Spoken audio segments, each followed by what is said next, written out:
Welcome everyone, this is मन्नत official YouTube channel. Basically ये class लेके आए हैं Punjab and Haryana high court PN exam के लिए, जो आपका 11 तारीख से स्टार्ट होने वाला है, जिसके एडमिट कार्ड 4 तारीख से अवेलेबल होंगे इसी मंथ में, 4 अगस्त से। तो ये क्लास बेसिकली उन बच्चों के लिए है जो हमें फॉलो करते हैं, मन्नत ऑफिशियल यूट्यूब चैनल और टेलीग्राम चैनल को फॉलो करते हैं Punjab and Haryana high court PN के एग्जाम के लिए। तो कुछ बच्चे ऐसे थे जो हमसे जुड़े हुए हैं। बेसिकली एक पोस्ट डाली थी यूट्यूब चैनल पर हमने कि किन बच्चों को ज़रूरत है, नीड है, इंटरेस्टेड हैं वो कि क्लासेस लेके आई जाएं Punjab and Haryana high court की। लेकिन ये बहुत ही बड़ी एक चूक कहेंगे उन बच्चों के लिए जिनको इस एग्ज़ाम की कोई परवाह नहीं है। इतनी सारी पोस्टें होने के बावजूद भी कोई इस एग्ज़ाम के लिए इंटरेस्टेड नहीं है। इसकी वजह सिंपल सी एक यही है कि इसमें जो हायर क्वालिफिकेशन है वो मांगी नहीं गई थी। साफ साफ लिखा हुआ था 10th 12th से ज़्यादा पढ़ा लिखा होना नहीं चाहिए। तो एज ऑन डेट जो 10th 12th पास बच्चे हैं जो ग्रेजुएशन में कहीं पढ़ रहे हैं, उनको लगता है उनके पास बहुत टाइम पड़ा है, बहुत एज पड़ी है, या फिर ये जॉब छोटी है। फॉर्म जरूर फिलअप किए हैं अपने परिवार की वजह से, अपने दोस्तों की वजह से उन्होंने, लेकिन सीरियसली नहीं है वो इस एग्ज़ाम में। तो इस एग्ज़ाम में सबसे बड़ी खुशी उन बच्चों को होने वाली है जो बहुत ज़्यादा पढ़ाई में अच्छे नहीं। क्यों? क्योंकि पहले से वो कहीं ना कहीं कंपटीशन से जुड़े हैं। अब अगर वो इस एग्ज़ाम को देंगे, जिस एग्ज़ाम की फौज में उनसे लड़ाई लड़ने वाले बच्चे हैं ही नहीं, तो वहाँ इजीली सिलेक्शन हो जाता है। तो उन ही बच्चों के लिए क्लासेस है जो हम लेके आए हैं। बेसिकली पूरा का पूरा पेपर डिपेंड करेगा जीके के ऊपर। इंग्लिश आने वाली नहीं है आपके पेपर में, तो सबसे ज़्यादा जो जीके में क्वेश्चंस ज़्यादा निकाल के आएगा वो सिलेक्ट हो जाएगा इस पीएन पोस्ट के अंदर। तो इसी पर्सपेक्टिव से आइए आपकी क्लास स्टार्ट करते हैं। बेसिकली आपको पता ही है किसके लिए हम प्रिपरेशन करा रहे हैं, Punjab and Haryana high court. तो मैराथन क्लास आज से ही लेके आए हैं जब तक आपका एग्जाम होता है। तो पहली मैराथन क्लास होने वाली है Punjab and Haryana high court की मन्नत ऑफिशियल यूट्यूब चैनल पर। तो वीडियो में साथ के साथ आप कमेंट करके बता सकते हैं कि क्या ऐसी चीज़ें हैं जो बेसिकली आपने पढ़नी है, या वीडियो आपको कैसी लगती है, आप कमेंट करके बता सकते हैं। ठीक है, तो एक एक क्वेश्चन का डिस्कशन है जो यहाँ पे करेंगे, जो आपके एग्जाम के पॉइंट ऑफ व्यू से जरूरी रहता है। ठीक है बच्चों, चलो तो जनरल अवेयरनेस की क्लास होने वाली है, ये देखेंगे। यहाँ पे पहला क्वेश्चन आ जाता है आपका कि जो इमरजेंसी का प्रोविजन है। अब देखो, वैसे ये एग्जाम हिंदी इंग्लिश दोनों में आएगा, पंजाबी में भी आएगा, तो लिखेंगे भले ही इंग्लिश में लेकिन समझा देंगे आपको हिंदी में ही। तो इमरजेंसी प्रोविजन बताना है जो हमारे भारतीय संविधान में है, वो किस देश से लिया गया है। ठीक है, और जितनी भी ये मैराथन क्लास है इनकी पीडीएफ फ्रीली अवेलेबल होगी मन्नत ऑफिशियल यूट्यूब के टेलीग्राम चैनल पर। तो क्लास के बाद में आप पीडीएफ से रिवीजन कर सकते हैं। तो इमरजेंसी प्रोविजन ये कहां से लिया गया, क्वेश्चन देखो ज़्यादा नहीं लिखेंगे, टाइम लगेगा। तो ये लिया गया GOI 1935, government of India 1935 act है जो उससे लिया गया,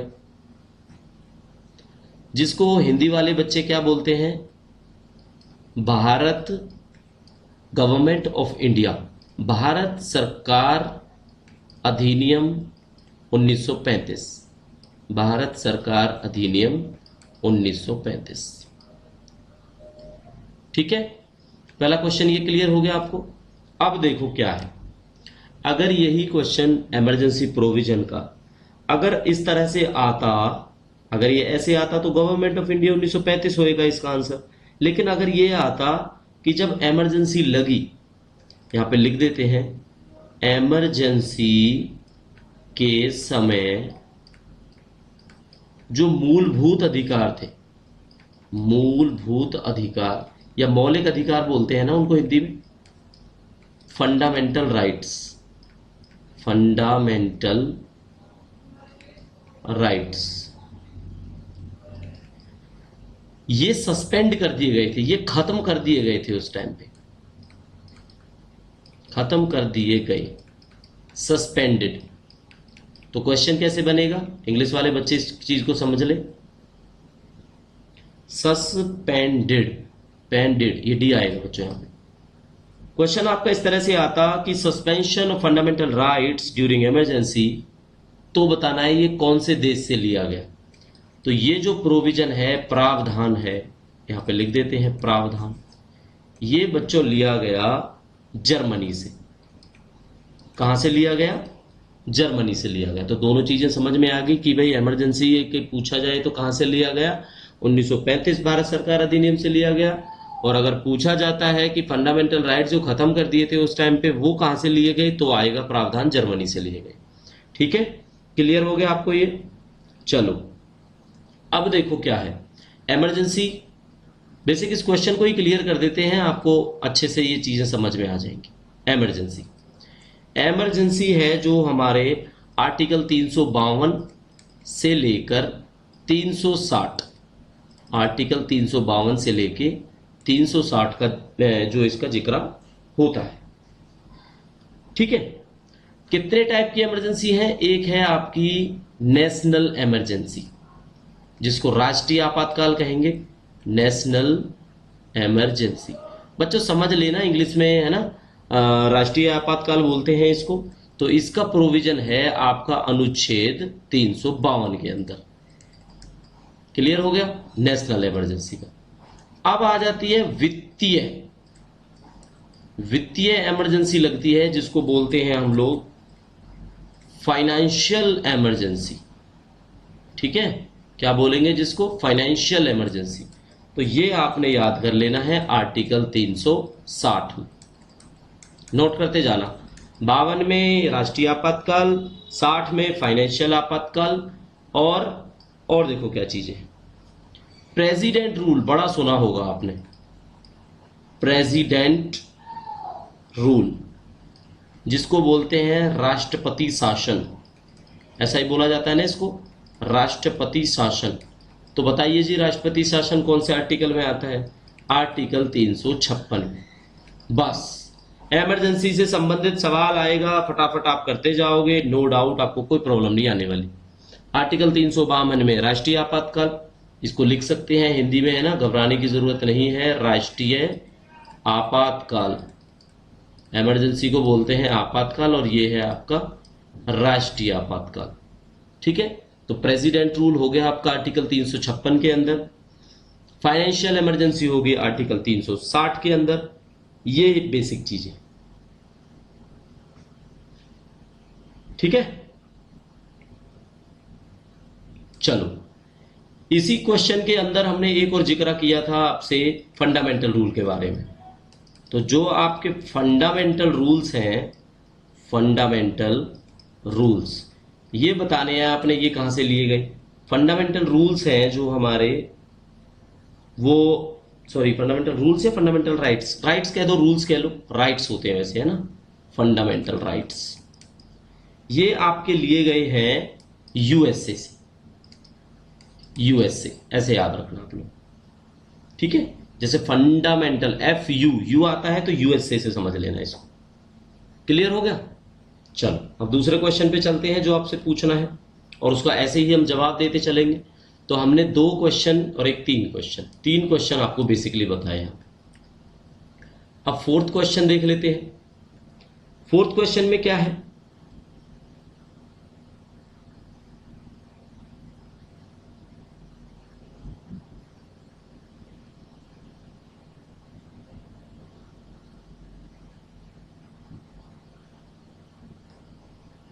चलिए बच्चों,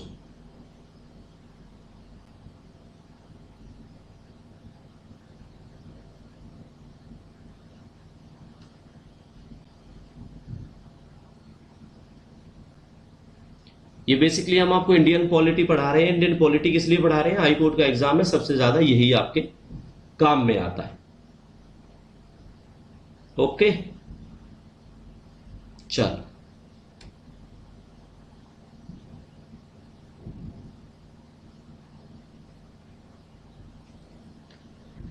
अच्छा जी, अब बनाई गई आपकी ड्राफ्टिंग कमेटी। तो चेयरमैन पूछे जाते हैं उनके, कौन है? Chairman of drafting committee. तो ड्राफ्टिंग कमेटी के चेयरमैन कौन है? ड्राफ्टिंग कमेटी के चेयरमैन है डॉक्टर BR अम्बेडकर। कौन है? Doctor B R Ambedkar. देखो इंग्लिश में अगर डाउट रहता है बोल हिंदी में रहे, आप हिंदी पे फोकस रखना, पेपर में लिख के नहीं आना, आंसर दे के आना है, ठीक है? इसलिए घबराने की जरूरत नहीं है। ड्राफ्ट कमीशन की बात करेंगे तो ड्राफ्ट कमेटी के जो चेयरमैन है वो कौन बनाए गए? डॉक्टर भीमराव अंबेडकर। कब बनाए गए? एक आंसर तो ये हो गया, एक ये हो गया कब। तो ये बनाए गए आपके 29 अगस्त, आजादी के बाद की बात है भाई, ये 1947, 29 अगस्त 1947 को ड्राफ्टिंग कमेटी जो under chairmanship of doctor B R Ambedkar थी, उनको ड्राफ्ट कॉन्स्टिट्यूशन बनाने को बोला कि भाई आप बेसिकली बनाओ, कोई चेंज होगा उसके अंदर करेंगे, फिर संविधान लागू करेंगे, ठीक है? इस तरह से बोला गया था। इसमें कितने लोगों ने संविधान को साइन किया? संविधान साइंड बाई, बताओ कितने लोगों ने साइन किया?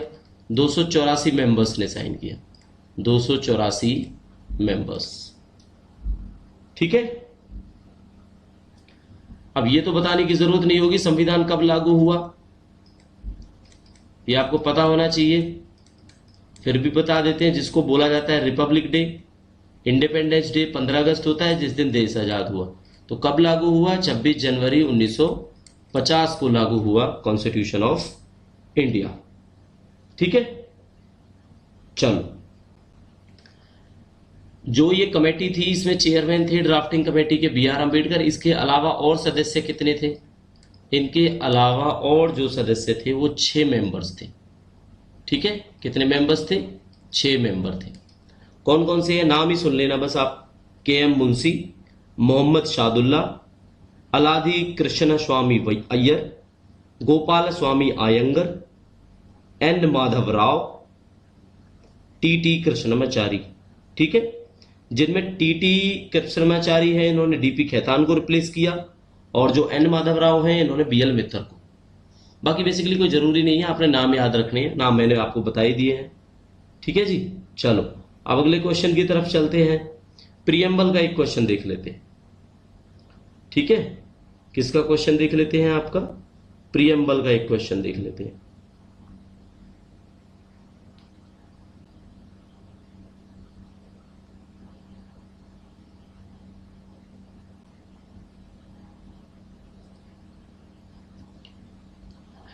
प्रीएम्बल का जो क्वेश्चन आता है, प्रीएम्बल इसको बोलते हैं संविधान की प्रस्तावना, कि भाई संविधान कहता क्या है, वो बेसिकली एक तरह से उसका संविधान की प्रस्तावना, उसकी प्रस्तावना है। सबसे पहला जो लेटर है एक तरह से वो है जिसमें पता लगता है कि प्रीएम्बल के अंदर क्या है।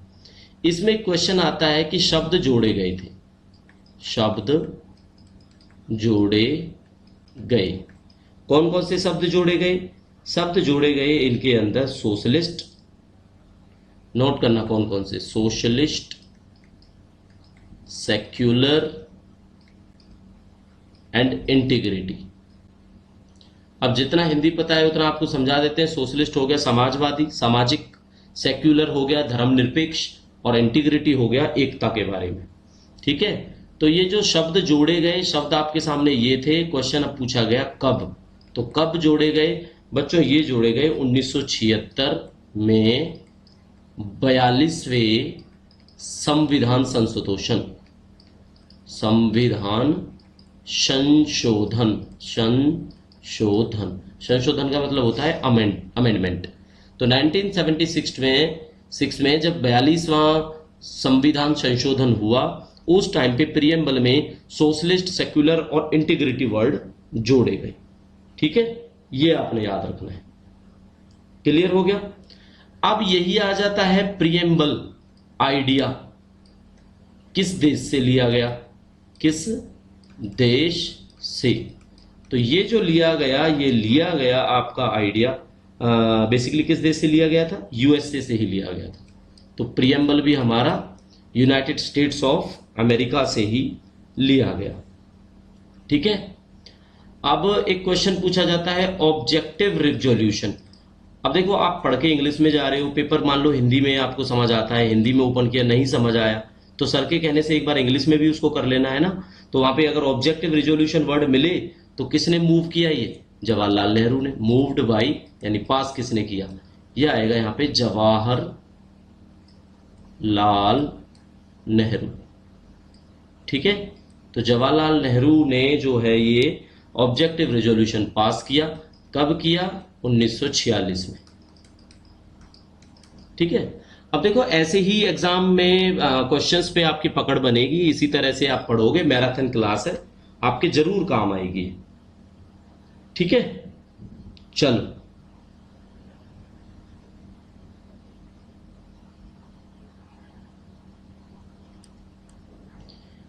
केंद्र और राज्य, केंद्र और राज्य के बीच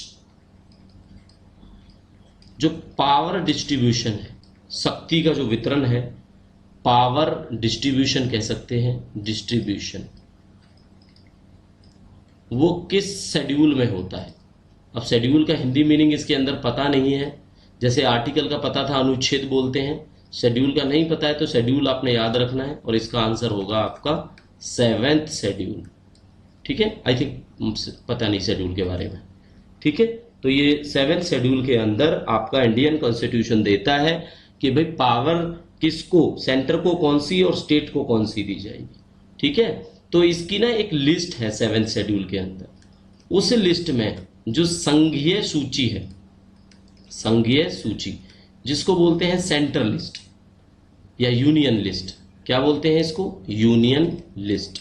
इसमें ना आप याद रखना टोटल 97 टॉपिक है, 97 सब्जेक्ट समझो आप इन्हें। क्लियर हो गया, संघीय सूची। दूसरी है आपकी स्टेट की लिस्ट, स्टेट लिस्ट जिसको बोलते हैं राज्य सूची। ठीक है, और इसमें कितने हो जाते हैं, 66 सब्जेक्ट होते हैं इसके अंदर। मतलब 66 ऐसे टॉपिक हैं जिस पर राज्य सरकार खुद डिसीजन लेती है। 97 सब्जेक्ट ऐसे हैं जिस पर स्टेट सेंट्रल गवर्नमेंट डिसीजन लेती है। और एक लिस्ट आती है कनकरंट, कनकरंट लिस्ट होती है दोनों की मिला के, जिसको बोलते हैं यूनियन एंड स्टेट लिस्ट। ठीक है, यूनियन और स्टेट दोनों। तो ऐसे जो टॉपिक हैं वो 47 सब्जेक्ट हैं जिन पर राज्य सरकार और संघीय सरकार that is union government decision ले सकती है। तो 7th शेड्यूल जो है इंडियन कॉन्स्टिट्यूशन का, वो बेसिकली आपको बताता है इसके बारे में। अब ये पहले 97 थे, अगर अब पूछा जाए, इसको नोट कर लेना, अब ये 100 हो चुके हैं बच्चों, यानी स्टेट के पास 100 सब्जेक्ट हो चुके हैं, पहले थे 97। ठीक है, स्टेट लिस्ट में क्या है, स्टेट में पहले 66 थे। चलो एक ये यहाँ पे ना एक लिस्ट ही बना देते हैं, यूनियन स्टेट पहले, अब। चलो पहले यूनियन में कितने थे, 97, अब कितने हो गए, 100। पहले स्टेट में कितने थे, 66, अब कितने हो गए, 61, यानी घट गए हैं इसके अंदर तो। ठीक है, चलो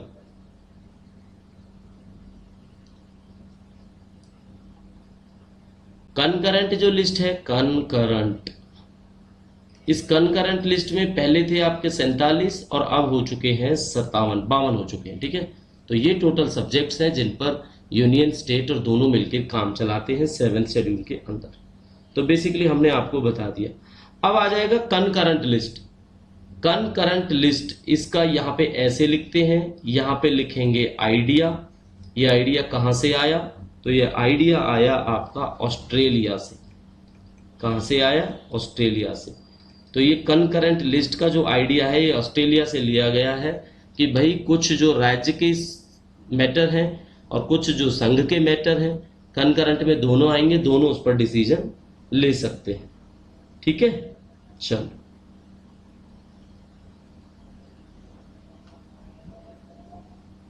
छोटा सा क्वेश्चन बच्चों, जब पेपर देने जाओगे सबसे पहले ऐसे ही एग्जामिनेशन खासकर पीएन एग्जाम में पूछा जाता है कि जो भारत का संविधान है, भारत का संविधान है, भारत का संविधान वो भारत को कैसे डिस्क्राइब करता है, भारत को कैसे डिस्क्राइब करता है, बताता है, डिस्क्राइब करता है। तो बताओ आप, भारत का संविधान कॉन्स्टिट्यूशन ऑफ इंडिया इंडिया को कैसे डिस्क्राइब करता है? ऑप्शन देख लेना आप, ऑप्शन कैसे कैसे आएंगे। ऑप्शन आएंगे इस तरह से, क्वासी फेडरल, ठीक है, अब हिंदी में इसका नहीं पता, यूनिटरी स्टेट, यूनिटरी स्टेट, सी में आएगा union of state, union of state, D में आ जाएगा या तो चारों के चारों या नन। तो बच्चों इसका आंसर होगा सी। क्या होगा इसका आंसर? इसका आंसर सी होने वाला है, यूनियन ऑफ स्टेट। तो कॉन्स्टिट्यूशन ऑफ इंडिया है वो भारत को कैसे डिस्क्राइब करती है? यूनियन ऑफ स्टेट डिस्क्राइब करती है, ठीक है। और जो संविधान का पहला अनुच्छेद है, संविधान का पहला आर्टिकल, अनुच्छेद, वो बताता है आपको Bharat as a union of state. सबसे पहले आर्टिकल में है ही ये, अनुच्छेद पढ़ते हो ना तो सबसे पहले यही आता है, ठीक है, कि भाई इंडिया है territory of state, union territory of state, territory that may be acquired by India at any time is called union territory, union of states, ठीक है। तो आज की डेट में अगर पूछा जाए तो कितने स्टेट हैं, कितने स्टेट हैं और कितने यूटी हैं, कमेंट करके बताओ, है ना। अभी जम्मू कश्मीर के इलेक्शन हो गए तो ये फिर डाटा चेंज हो गया है, तो आपने बताना है कि ये होता क्या है। चलो,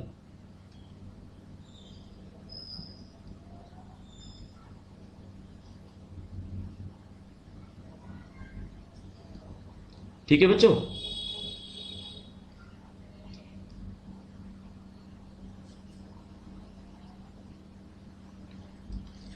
एक एक आता है जैसे छुआछूत, ये ऐसे आता है, ये गलत हो रहा है बच्चों, छुआ छूत, जिसको बोलते हैं अनटच या अनटचेबिलिटी। तो अनटचेबिलिटी को अबॉलिश, अबॉलिश, अबॉलिश होता है खत्म, किस अनुच्छेद में किया गया है? पेपर में सवाल आता है या मैच करने में पूछा जाता है किस अनुच्छेद में हुआ है, तो इसका आपका डायरेक्ट आंसर होगा आर्टिकल 17 के अंदर, आर्टिकल 17, ठीक है, अनुच्छेद 17, जो ये बोलता है रंग धर्म भेद जात पात के बेसिस पर आप किसी से भेदभाव नहीं कर सकते, इसीलिए इसमें हुआ अबॉलिशन ऑफ अनटचेबिलिटी। क्लियर हो गया आपको? चलो, एक पेपर में पूछा जाता है आपसे right to constitutional, right to constitutional. अच्छा, अभी हमें मैराथन क्लास करा रहे हैं, इंपॉर्टेंट आर्टिकल जो आपके पेपर में पूछी जाती है वो हम जरूर कराएंगे, ठीक है, अलग से करा देंगे इनको। तो राइट टू कॉन्स्टिट्यूशनल रेमेडीज, रट लेना इस क्वेश्चन को, आर्टिकल 32, इसको बोला जाता है ना कि जितने भी हमारे फंडामेंटल राइट हैं उनको प्रिजर्व करने के लिए, बचाने के लिए ये आर्टिकल 32 काम करता है। तो राइट टू कॉन्स्टिट्यूशनल रेमेडीज, अब इसको बोलते हैं कुछ संवैधानिक उपचारों का अधिकार, आई थिंक, यस, संवैधानिक उपचारों का अधिकार किस आर्टिकल में है? तो आर्टिकल 32 में। याद रख लेना, जब भी किसी के फंडामेंटल राइट्स का हनन होता है तो सुप्रीम कोर्ट या हाई कोर्ट में आर्टिकल 32 के तहत कार्रवाई होती है और राइट टू कॉन्स्टिट्यूशनल रेमेडीज के तहत उसको प्रोटेक्ट किया जाता है। किसको प्रोटेक्ट किया जाता है? आपके फंडामेंटल राइट्स को, ठीक है। चलो,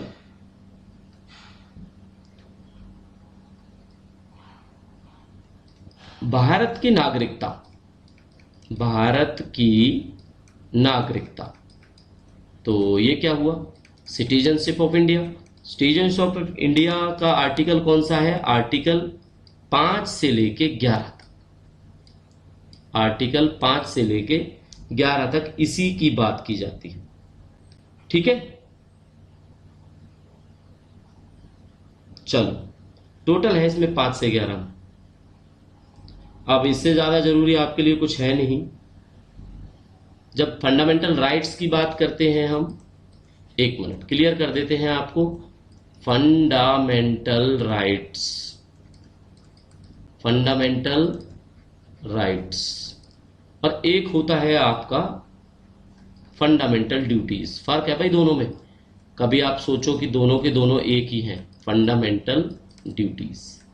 तो देखो ये तो लिए गए हैं यूएसए से, अब फंडामेंटल ड्यूटीज कहां से ली गई हैं ये याद कर लेना।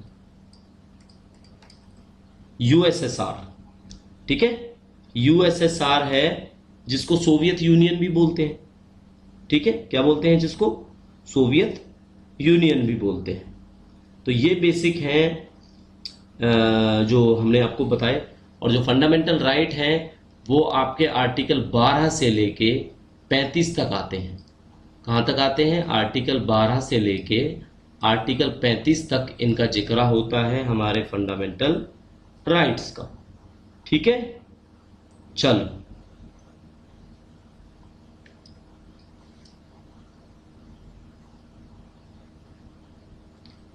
कॉन्स्टिट्यूशन जो बनाया तो उसकी कौन सी असेंबली थी, वो थी कॉन्स्टिट्यूएंट्स। कॉन्स्टिट्यूएंट्स, ये स्पेलिंग थोड़ी गलत हो गई है, कॉन्स्टिट्यूएंटी। कॉन्स्टिट्यूएंट्स जो असेंबली है इसने हमारा जो संविधान है उसको कब स्वीकार किया, संविधान को अडॉप्ट किया। पहले तो भाई कमेटी बनी थी ना, उसी ने बोला था ये हमारा संविधान रहेगा, तो उन्होंने हरी झंडी दे दी थी इस चीज को 26 नवंबर 1949 को, ठीक है। इसीलिए बच्चों इस पॉइंट को याद कर लेना, इसी को बोला जाता है संविधान दिवस, ठीक है। कौन सा बोला जाता है, संविधान दिवस बोला जाता है इसको, ठीक है। कॉन्स्टिट्यूशन डे क्या बोलते हैं इसको, कॉन्स्टिट्यूशन डे।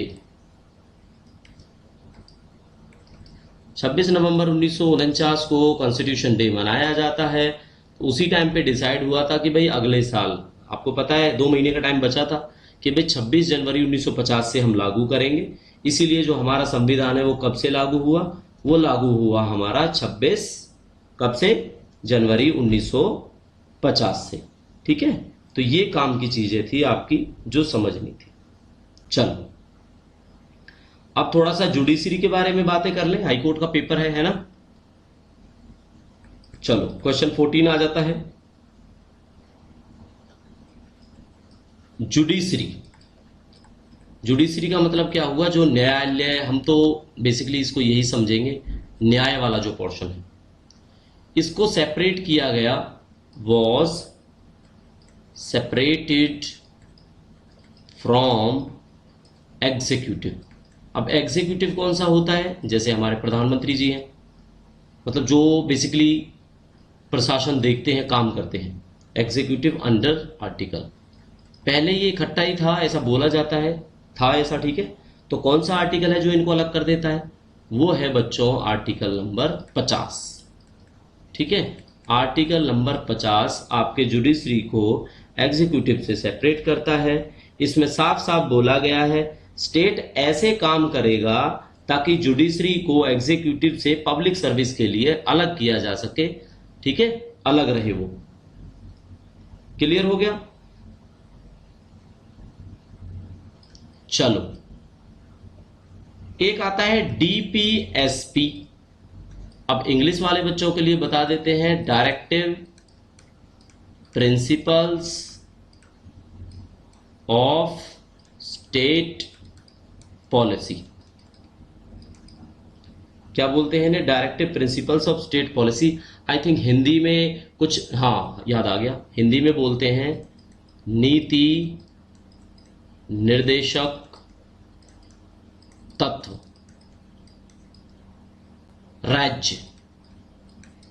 राज्य के नीति निर्देशक तत्व क्या बोला जाता है इनको, राज्य के नीति निर्देशक तत्व बोला जाता है डीपीएसवी। तो बड़ा सवाल आया है कि डीपीएसवी कौन से पार्ट में है, तो डीपीएसपी का भाग अगर आपसे पूछा जाए तो भाग नंबर 4 आता है। ठीक है, आर्टिकल आपसे पूछे जाएं तो 36 से लेके 51 तक डीपीएसपी की बात होती है। ठीक है, 36 से लेके 51 तक डीपीएसपी की बात होती है। और जो लास्ट ये 51 है, ये यही बोला जाता है, हमें ये सलाह दी जाती है कि हम प्रमोट करें ताकि हमारे देश की राष्ट्रीय और अंतर्राष्ट्रीय सुरक्षा बनी रहे। ठीक है, इंटरनेशनल पीस एंड सिक्योरिटी, ताकि हमारी इंटरनेशनल पीस एंड सिक्योरिटी बनी रहे। ठीक है, चलो, इसी में हमसे मॉन्यूमेंट्स के बारे में बोला जाता है। ताजमहल हो गया, लाल किला हो गया, जितने भी हमारे हिस्टोरिकल प्लेसेस हो गए भाई, उनको प्रिजर्व करना है। ये बोलते हैं, ये बताते हैं कि ये आपकी खुद की ड्यूटी है या बेसिकली आपको पता होना चाहिए, नीति ये निर्देश देते हैं। तो वो आर्टिकल 49 के अंदर इसके बारे में बात की जाती। ठीक है बच्चों, चलो अब एक टॉपिक आ जाता है होमोसेक्सुअलिटी का। होमोसेक्सुअलिटी,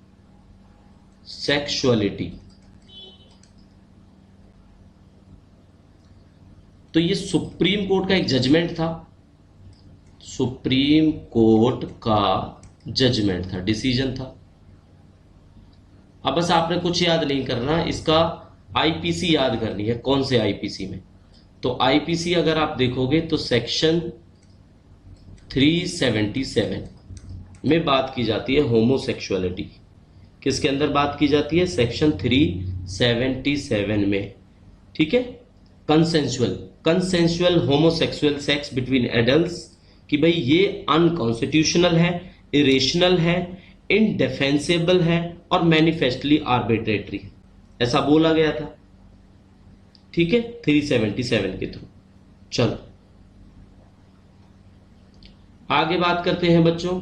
आगे आ जाता है, ये हमने लास्ट आपको कितना करवाया था? 16 नंबर। अब आ जाता है 17 नंबर क्वेश्चन। 17 नंबर क्वेश्चन में एक ही बात पूछी जाती है, किसी पर्सन को अगर जज लगना है सुप्रीम कोर्ट का, तो जज ऑफ सुप्रीम कोर्ट, इजी बनाते हैं क्वेश्चन। जज ऑफ सुप्रीम कोर्ट बनने के लिए हाई कोर्ट का एक्सपीरियंस चाहिए होता है ना? हाई कोर्ट का किसका एक्सपीरियंस चाहिए होता है? हाई कोर्ट में प्रैक्टिस। तो हाई कोर्ट में जो प्रैक्टिस चाहिए वो कितने साल की प्रैक्टिस चाहिए? वो चाहिए आपको 10 इयर्स का एक्सपीरियंस। 10 इयर्स का क्या चाहिए आपको? एक्सपीरियंस चाहिए होता है इसके लिए। तो ये हाईएस्ट जुडिशियल कोर्ट होता है हमारा सुप्रीम कोर्ट, जहां पे आपको बड़ी बड़ी पावर्स हैं। कॉन्स्टिट्यूशनल कोर्ट होता है, जुडिशियल रिव्यू की पावर होती है। ठीक है, तो सबसे पहले आप देखोगे ये सुप्रीम कोर्ट होता है, फिर हाई कोर्ट, फिर सबऑर्डिनेट कोर्ट्स होते हैं। क्लियर हो गया आपको ये? तो सुप्रीम कोर्ट की अगर बेसिक हम बात करें, कब आया सुप्रीम कोर्ट, तो ये भी आपको यहीं क्लियर कर देते हैं। सुप्रीम कोर्ट, तो देखो बच्चों, सुप्रीम कोर्ट की स्थापना होती है आपकी 26 जनवरी को संविधान लागू हुआ। यस, 28 जनवरी। तो 28 जनवरी 1950 पहली सिटिंग भी हुई। पहली सिटिंग, सुप्रीम कोर्ट की पहली सिटिंग अगर आपसे पूछी जाती है तो 28 जनवरी 1950 की हुई, और एग्जिस्टेंस में भी यही आया। तो सुप्रीम कोर्ट एक तरह से बना, लिख देते हैं हम, कब बना? 28 जनवरी 1950 को। क्लियर हो गया आपको ये? चलो, जज की अपॉइंटमेंट। जज की अपॉइंटमेंट करता कौन है? ये सवाल तो आया होगा आपके मन में। तो ये करते हैं हमारे भारत के राष्ट्रपति।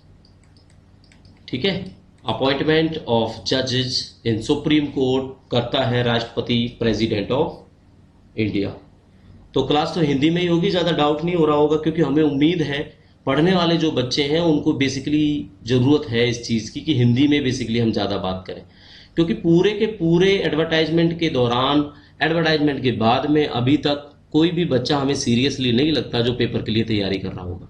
लेकिन कुछ हमारे मेंबर हैं जो चाहते हैं कि क्लासेस हों, तो बच्चों कोशिश करेंगे आपको मैराथन क्लासेस के फॉर्म में आपको पूरा का पूरा रिवीजन करवा के दें।